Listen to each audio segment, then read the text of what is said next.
যে গত মঙ্গলবার গেছিলাম ঢাকেশ্বরী মন্দিরে, তারই কিছু ছোট্ট ক্লিপস শেয়ার করি তোমাদের সাথে। তো দেখো, এবার আমি আর আমার মাম্মা গেছিলাম আমার কাকু কাকিমা আর ছোট 2 ভাই বোনের সাথে। ওর বাবা যায়নি, আমার মাম্মার বাবা। ও অফিসে গেছিলো, অফিস থেকে বাসায় চলে গেছে। তো সন্ধ্যার সময় যেহেতু আমরা আসছিলাম, সন্ধ্যা না বিকাল টাইমে বেরোয়েছিলাম, আস্তে আস্তে সন্ধ্যা হয়ে গেছে।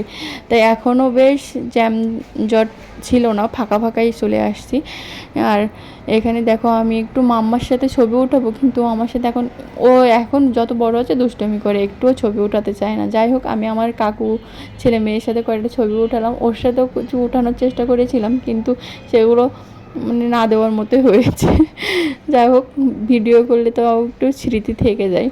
তো এখানে দেখো, এই যে বিকাল টাইমটাই বেশি ভালো লাগে, কিন্তু যখনই আসা হয় সন্ধ্যা হয়ে যায়, এরকম টাইম মতো আসা হয় না। আর আমরা ঢুকে দেখি যে আরতিও মানে শুরু হয়ে গেছে তখন। আর কি প্রসাদটা দিয়ে তারপরে আমরা সবাই মিলে আরতি দেখছিলাম এখানে।